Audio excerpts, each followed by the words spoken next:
حضرت عبداللہ بن عمرو رضی اللہ عنہ بیان کرتے ہیں کہ ایک دفعہ ہم رسول اللہ صلی اللہ علیہ وآلہ وسلم کے ساتھ چلے جا رہے تھے کہ آپ نے ایک عورت کو دیکھا۔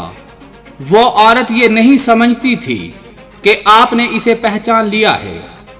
جب آپ راستے کے درمیان میں پہنچے تو رک گئے، حتیٰ کہ وہ عورت آپ کے قریب پہنچ گئی تو پتہ چلا کہ وہ رسول اللہ صلی اللہ علیہ وآلہ وسلم کی بیٹی حضرت فاطمہ رضی اللہ عنہا ہے۔ آپ نے ان سے کہا، فاطمہ گھر سے کیسے نکلی؟ انہوں نے کہا، میں فلاں میت کے گھر والوں کے پاس گئی تھی۔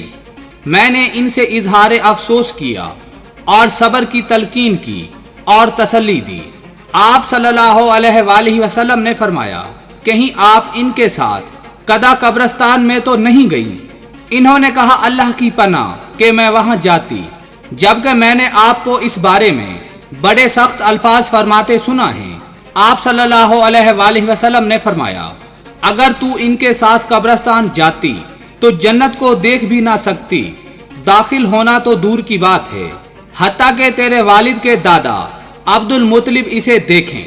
سیدنا عبداللہ بن عباس رضی اللہ عنہ سے روایت ہے، وہ کہتے ہیں کہ رسول اللہ صلی اللہ علیہ وآلہ وسلم نے قبروں کی زیارت کرنے والی عورتوں اور قبروں کو سجدہ گاہ بنانے والوں اور قبروں پر چراغ جلانے والوں پر لعنت کی ہے۔ مجاہد سیدنا عبداللہ بن عمر رضی اللہ عنہ سے روایت کرتے ہوئے کہتے ہیں کہ ہمارے پاس سے ایک جنازہ گزرا، پھر انہوں نے کہا، اگر تم بھی کھڑے ہو اور ہمارے ساتھ چلو۔ پھر انہوں نے میرا ہاتھ پکڑا اور اس کو سختی سے پکڑا۔ جب ہم قبرستان کے قریب پہنچے تو انہوں نے اپنے پیچھے ایک عورت کی چیخنے کی آواز سنی۔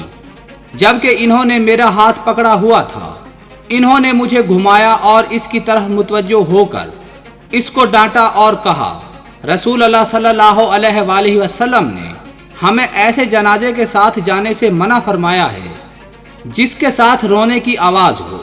حضور نے فرمایا، اللہ اس شخص کے چہرے کو تر و تازہ رکھے جس نے میرے سے کوئی حدیث سنی، پھر جیسے سنی ویسے اسے آگے پہنچا دیا۔